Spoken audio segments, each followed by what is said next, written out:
up, everybody? Today is Monday, January the 6th. It is DFS Dudes back with another edition of the Deep Dive Podcast. We will get into tonight's slate. We'll get into some strategy. We'll get into some tournaments on FanDuel, what is out there, and just some overall general thoughts on which way I think you should go. Already injury news is broken today. We'll start with that. Bogdan Bogdanovic is out today with a sore ankle.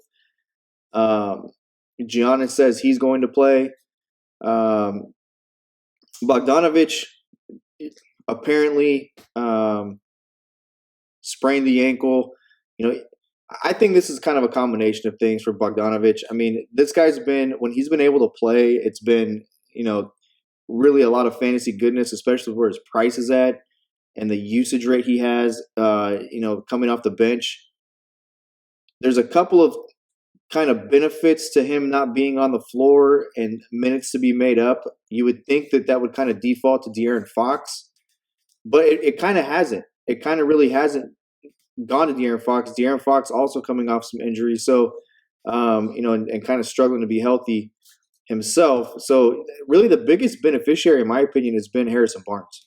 When Bogdanovic is not able to go, Harrison Barnes has kind of been the guy, and Barnes is on a bit of a run. His price is really fair at $5,000. So a little bit of a narrative if you want to play that, going against his former team, the Golden State Warriors, and the minutes over his last three games, 38, 35, and 31. So, prior to that, he had kind of been in the 26 to 30 range with a couple of blips on the map where he had played 40, but some really strong minutes over the past three games, like I said. So, Buddy Hield's going to do what Buddy Hield does.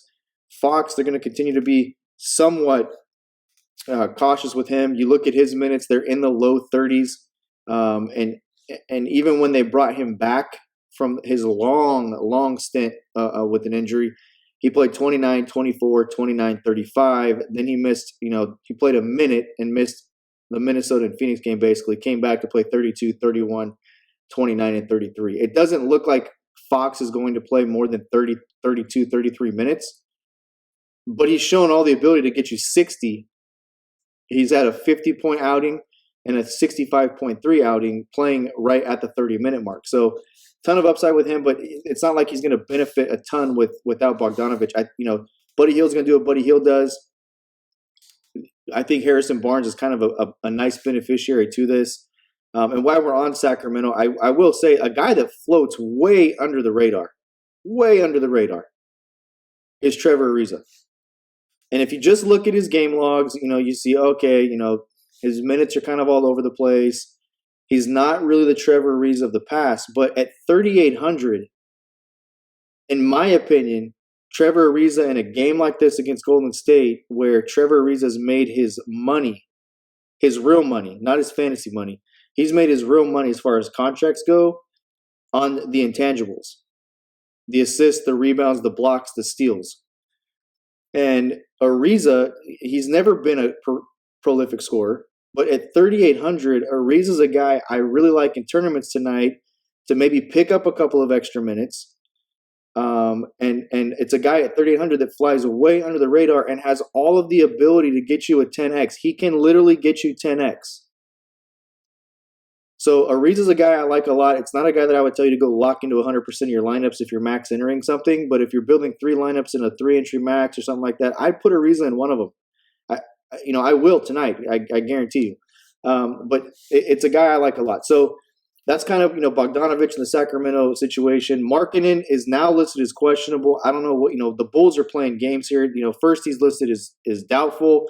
Then he's out, and then it's back to doubtful. And now the latest update is he didn't participate in the shoot-around because he's got a sprained ankle, but he's been upgraded from doubtful to questionable.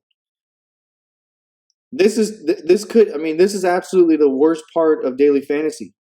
It really is. It's the joke that is the NBA with their injury designations. I've touched on this at length with other sports. At least with the NFL, they have a rule that 1.5 hours prior to that game kicking off, you have to announce who's active and inactive. The NBA has since put in, there's a couple of injury update deadlines. But, with no late swap, etc., and this game at 8:30 p.m. Eastern Time, Chicago and Dallas, there's a huge spot for a value play here. And albeit it's a cash game, chalky value play because everybody and their mother will be on Thaddeus Young at 4.2 because he's going to get an extended amount of run if Markkanen is out.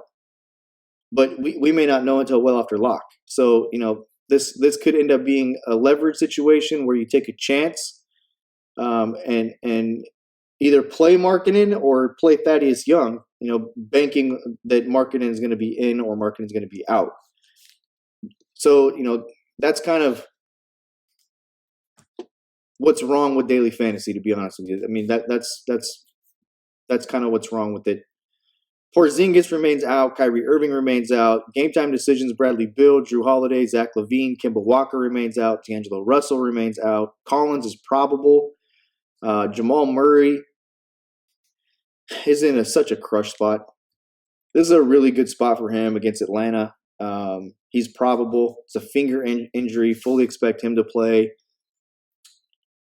And then, there's some other ancillary injuries on the slate. Draymond Green is out today. There's some value to be had on the Warriors. And I think there's a couple of ways you can go. I'll talk about that. But there's a ton of game time decisions / injury stuff. Wendell Carter, he's a game time decision here as well. The Bulls are full of game time decisions. And here's a crazy thing. Doncic has been, without a doubt, the top fantasy option. He's the Russell Westbrook of years past this year. The minutes are crazy. For the most part, he's getting between 35 and 44 minutes. He's got a ceiling of well above 70 fantasy points. He's hit 70 fantasy points multiple times. He's hit 65 plus fantasy points multiple times. He's had multiple 58 to 59 fantasy point outings. His lowest fantasy output in recent memory came on December 4th against Minnesota, where he played 31 minutes, 22, 7, and 6, turned the ball over 5 times for 34.4 fantasy points. But outside of that, this guy has all the ability to pay off his price tag. His usage rate is through the roof. So the reason I'm mentioning Doncic right off the bat is he's 11-6 on FanDuel. We have a game where there's a bunch of game time decisions with the opposing team. There's blowout capability here.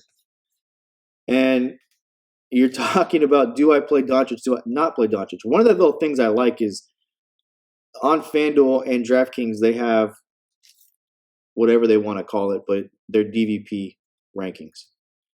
And it says that his opponent rank is first against point guards. It's the frickin' Bulls. It's the Bulls. And it's Doncic, and it's high usage. He should be low owned tonight. I think people will pay up somewhere else. So Doncic is definitely, there's some leverage to be had with Doncic tonight. So that's kind of how the slate breaks out.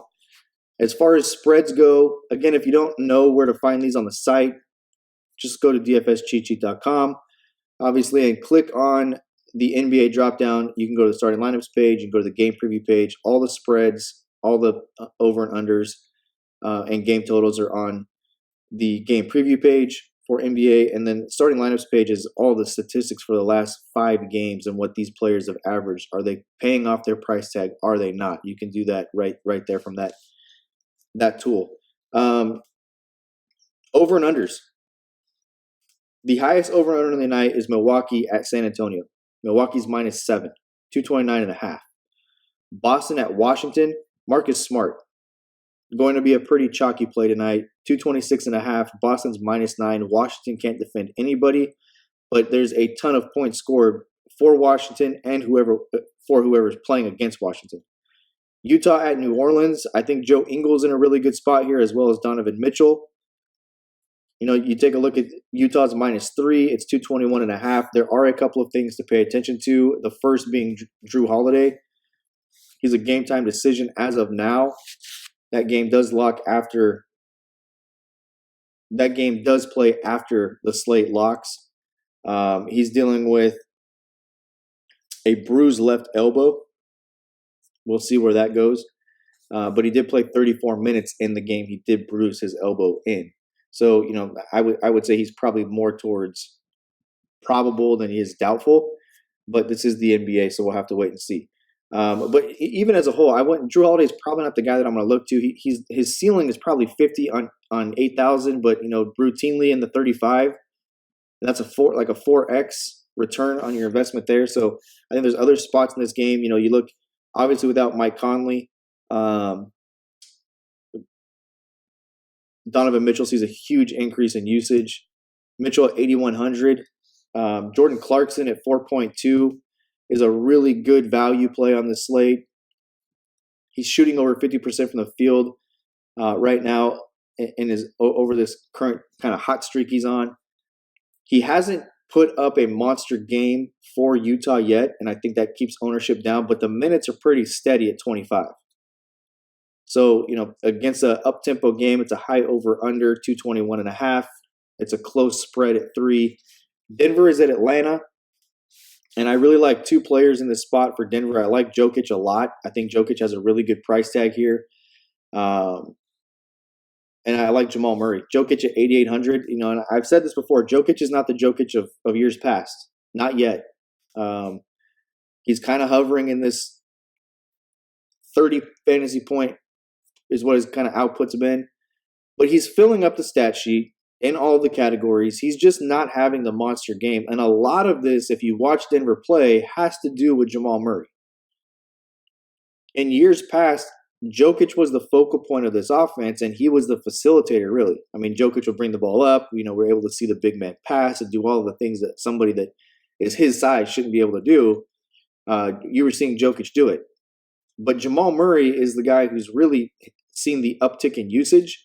And if you watch them play, Murray dominates the ball now, and Jokic is kind of a pick-and-roll player off of Jamal Murray. So, the assist numbers are down a little bit. He has had those games. Those 10, 12 assist games. The rebounding is pretty stable, between 8 and 12 rebounds a night with probably 20 as his max. He can go get you 20 boards. The scoring between 15 and 22. He's down in block shots and he's down in assists. That's the two factors, and those are big, 3 points for a block, 1.5 for an assist. Those are the numbers that are down. And that has to do with Jamal Murray. But I like him in this spot because Atlanta is putrid against bigs. You take a look at the center position and who they can roll out there. Alex Len, Damian Jones, a game-time decision. They'll play with John Collins, who it looks to be probable. Jabari Parker, it looks to be doubtful. So not a lot of bigs here. They'll roll out a Bruno Fernando or somebody of that nature. Another guy that I think is very intriguing, I'll continue to mention him, is Michael Porter. I've said in the past, this guy is somebody that they're going to use. There's kind of a pattern developing with his minutes. 18, 26, 10, 22, 12. He should see if the pattern holds 25 minutes tonight. And if he plays 23 to 25 minutes at 4.2 against Atlanta, he can pay you off at a 6x figure. I would say you look at the games where he's played at least 20 minutes and he's in the 27, 24, 31 fantasy point range. If you look at the games where he's playing less than 20 minutes, he's kind of in the 10.6, 9.4, 7.7, 13.6. So, if the pattern holds true, it's a good pivot play. Michael Porter at 4.2 against a very bad Atlanta team who may be very short on bigs tonight, depending on how some of these injuries and game time decisions go. But like I said, Collins does expect to play. We'll have to wait and see on Jabari Parker. Jabari Parker did not complete shoot around today, so I would say he's doubtful for tonight. Parker is, and then Alex Len and John Collins look to be the two bigs that they'll have that are really the serviceable bigs. So we'll have to see how that kind of shakes out. But I would say that of those four guys, that Thaddeus Young is the guy who's probably the most likely to not play. Chicago is at Dallas. We've talked about that. There's a ton of injuries and game time decisions on the Chicago side of things. Zach LaVine, he's a game time decision. He's more probable than he is doubtful. That's a kind of a important spot for them. Otto Porter remains out. We've got Markkanen. We talked about that. He's been from out to doubtful to now he's questionable. So, we'll see where that goes. And Wendell Carter, a game time decision as well at 5,800. They've got him now listed as probable. So, maybe a little bit more noise here than anything else. So, if all that does come kind of shake out to be true, Doncic is probably the guy that is the most playable in this game. Golden State is at Sacramento. Sacramento minus 10.5. Golden State will be without D'Angelo Russell tonight. Again, Damian Lee will be a good play. Another guy here. The problem with Golden State, even when they have, a full 100% healthy roster, outside of their main players, their role players are very hard to predict. It's very hard to predict who's going to get run. With Russell out, a guy that's getting run, albeit it's kind of all over the place, between 12 and 22 minutes is Jacob Evans. And he has the ability to get you 30 fantasy points. But, he's 3.5. Is this a slate to do it? You've got Jordan Poole at 3.5. Both those guys kind of play. And Damian Lee at 5.6. Glenn Robinson at 4.3. Alec Burks plays the point guard spot. He's at 6,000 against Sacramento. Sacramento, not great against the point guard position. Draymond Green is out. Marvin Bagley is out. That opens up Rashawn Holmes at 6.7. It opens up Bjelica at 4.8. Marquise Chris at 4.3. Amari Spellman had kind of fallen out of favor until the last two games where he's played 21 and 20 minutes respectively. A 44.5 fantasy point outing against Detroit on January 4th. He's at 4.1. It's very hard to predict who of these guys is going to get the most run. And it's kind of, who knows? Willie Cauley-Stein, there's a little bit of narrative there. 4.8 going against his old team in the Sacramento Kings. So, I like this game. I think that this game is going to go over the over-under here. I think it'll go over 213.5. That's a 112 to 101 game is kind of what Vegas is predicting at a 10.5 point spread. I think this game will go over. I think the Warriors are a little bit better than what their record says. They're not good enough to have a better record, but I think they play tough. They remind me of Brooklyn a little bit. And it would be interesting if this Warriors team was in the Eastern Conference where they would actually be record-wise, but they remind me a little bit of Brooklyn last year. They just play hard. They got a bunch of guys that nobody really knows who they are. Guys that kind of wash up guys. I mean, like a Marquise Chris, Damian Lee, Glenn Robinson, Alec Burks. Who are these guys? These guys were role players at best before they came to the Warriors, and now they're starting. So they're just a bunch of guys that play hard. That's really what they are. It's a bunch of guys that just play hard, and I think the game goes over. I do like the game. I like some of the spots in this game I've talked about before. Harrison Barnes, Alec Burks, De'Aaron Fox, I think, is in a crush spot. Buddy Hield can score it. Harrison Barnes gets a benefit with no Bogdanovich. So I do like this game quite a bit, and I do think it goes over. Oklahoma City is at Philadelphia. 213 is the over-under here. Philadelphia is -7. Ben Simmons. Hello, Ben Simmons, man, coming off a monster game. 8.5 coming off an enormous game against Houston. We're at 79.1 fantasy points, 29 points, 13 rebounds, 11 assists, 4 block shots, and 3 steals. He's capable of the triple-double. The 29, 13, and 11. Very capable of doing this. I mean, I think he's got all the ability that Luka Doncic has. I think he lacks a lot of confidence, though. And that's what holds him back from doing it consistently. You can't count on the 4 blocks and 3 steals every single night. You just can't count on that. And 4 blocks is 12 points, and 3 steals, that's 21 points. So, I mean, you look at 79.1, you subtract 21 from that, and you're more at the 58. Ben Simmons is capable of giving you 50 to 60 fantasy points every single night. So 8.5 is fair for him. And I do think that Chris Paul is overrated at this stage in his career as far as a defender goes. I think that reputation is a little bit better for Chris Paul than the actual performance and the defense that Chris Paul is usually been known for. So he's a much bigger guard, Ben Simmons is actually, than Chris Paul. So you start looking around. The only kind of negative to this game is it's a pace down game. Okay, with Philadelphia a 7-point favorite. So it's only 213. That's a 110 to 103 game. I think that game maybe plays under. I think you see this like more of a 105-97 game, somewhere in there. I think it goes under. Brooklyn is at Orlando. This one to me seems like it could go over. Orlando, Markelle Fultz is a guy at 5.1 that's a little bit frustrating. You wish you could get 35 minutes out of this guy at 5.1, but he's going to play between 26 and 31 minutes. It's kind of what he's going to play.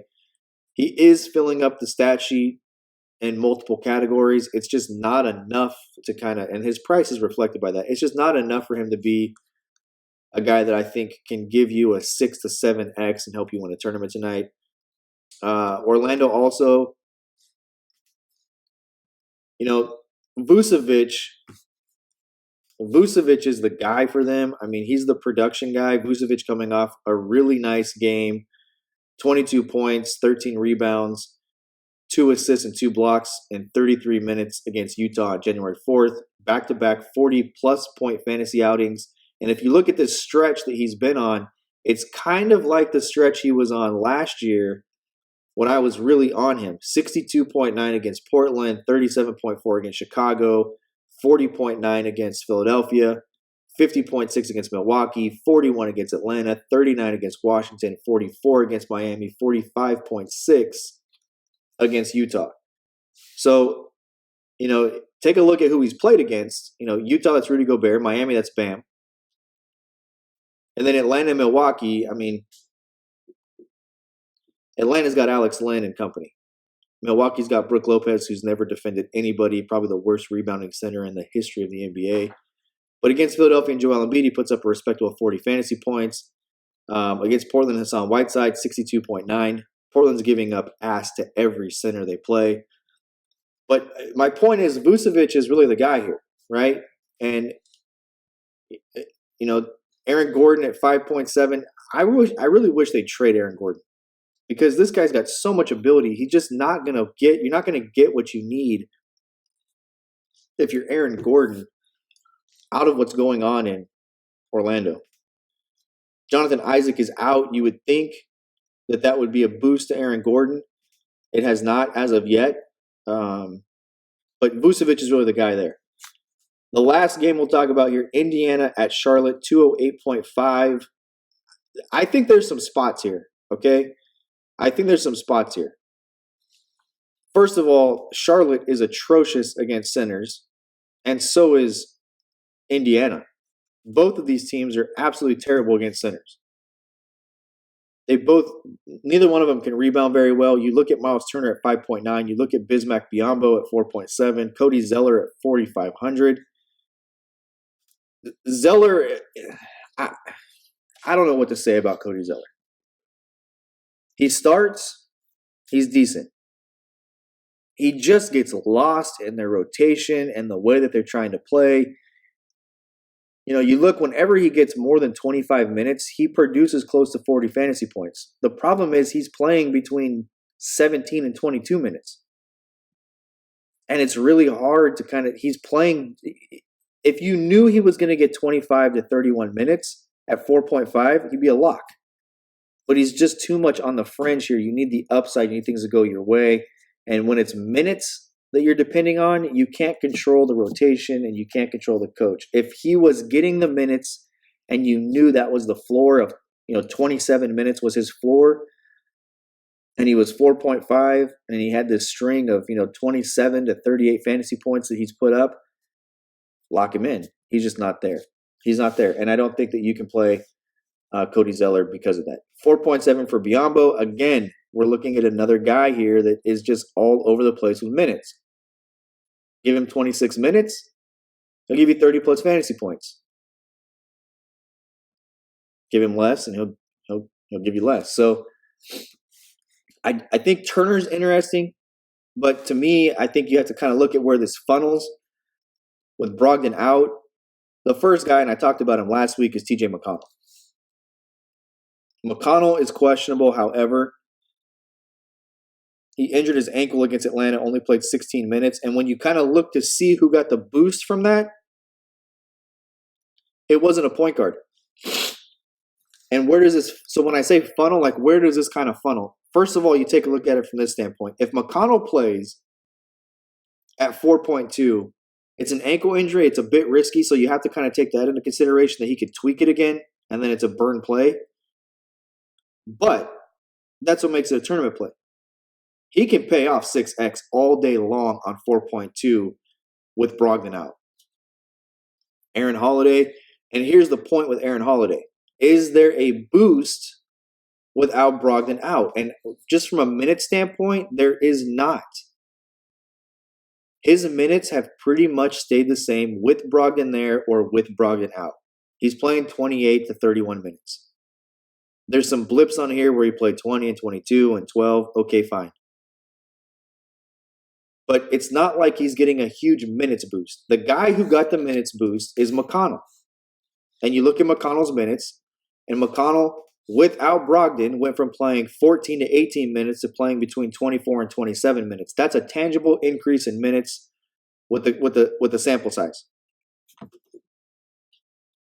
Production went up. So McConnell's a guy who benefits at the point guard position with Brogdon out. Aaron Holiday's opportunity has been Aaron Holiday's opportunity the entirety of the season. He's playing the minute. Those minutes are there. And that's where it starts at. Minutes equal opportunity. Opportunity equals production. Production equals fantasy points. We kind of go down the list here. So we're looking for the increase in minutes, for the increase in opportunity, or the increase in usage, right? Where's the usage going to be made up at? And funny enough, I think that it goes down to two players. TJ Warren at 5.7. It's a good spot. He's been on a solid little streak here. 35.9, 35.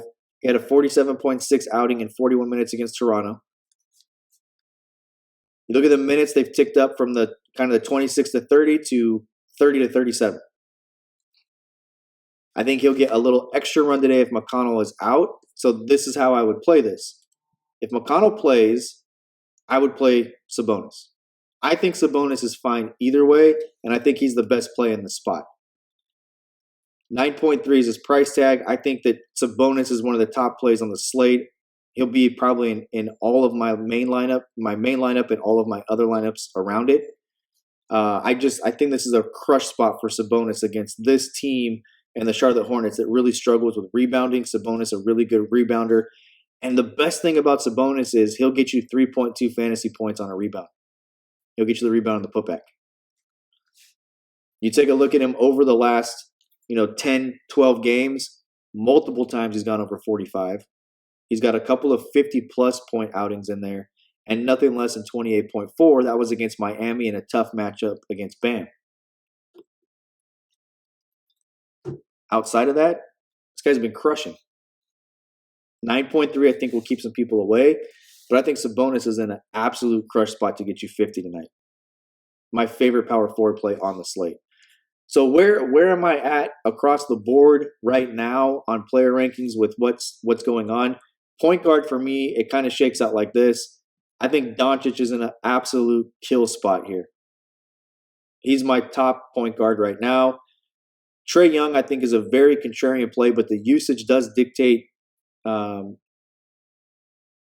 If for some reason, and then you look at the injuries that are kind of around that situation that could possibly pop up. I just think that from a usage standpoint, Trae Young's in a really good spot.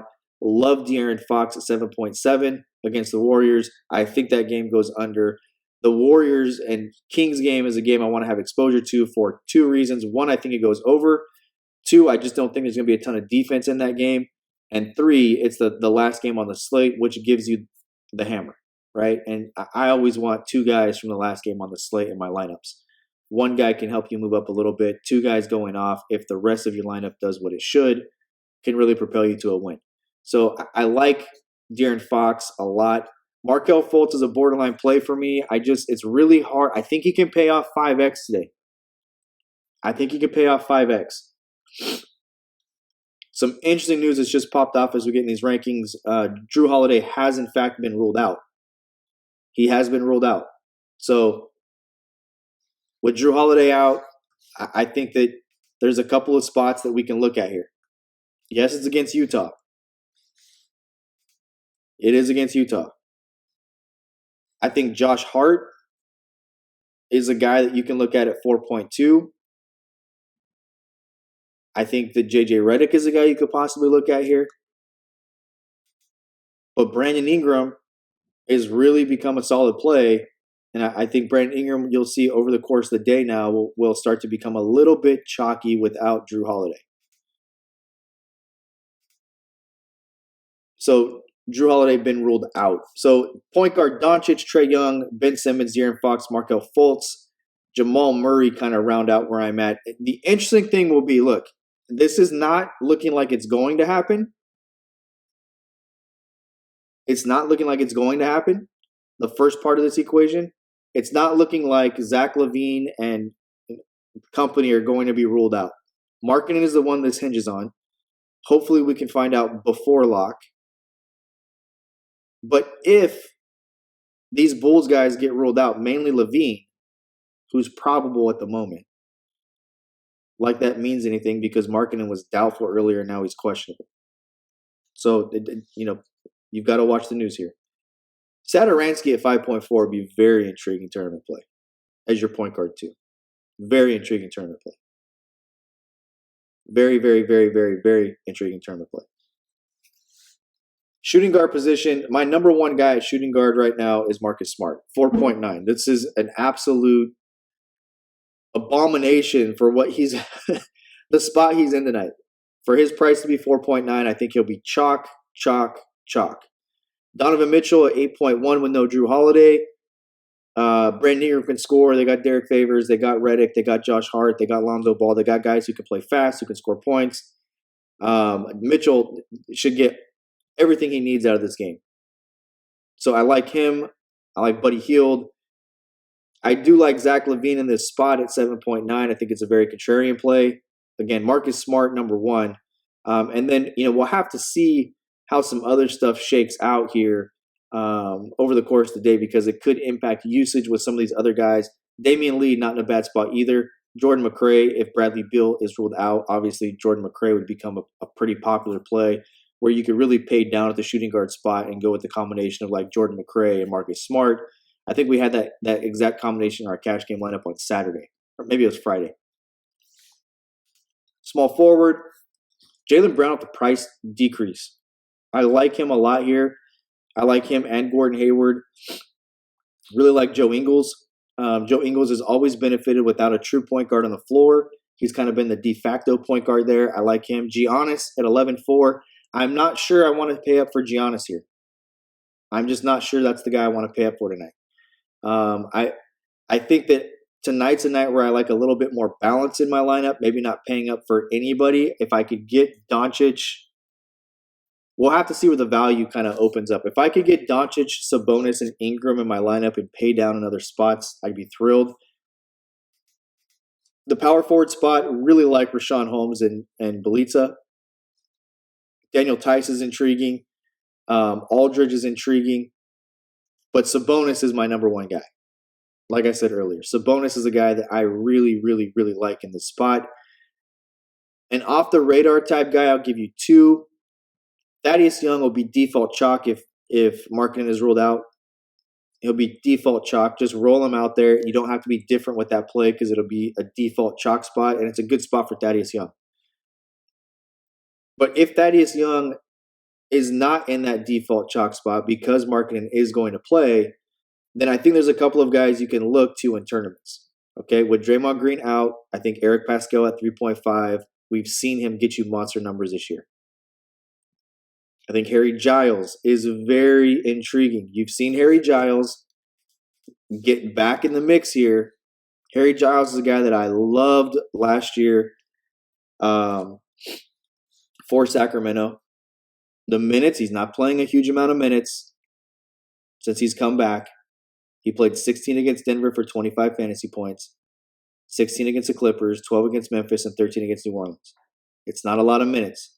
But if this game blows out, remember the spread here, I think this game will go over.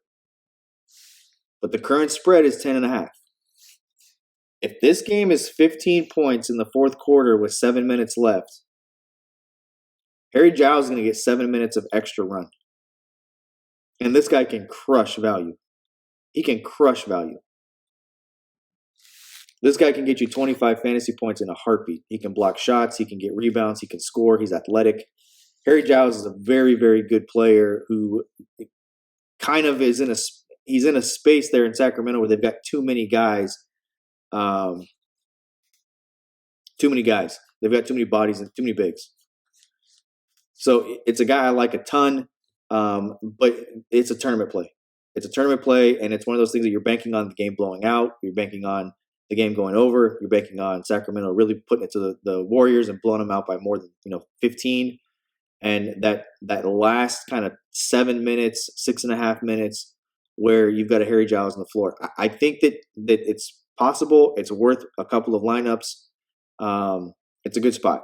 So the other guy that I would say is Royce O'Neal. This is a Royce O'Neal type game at 3.8.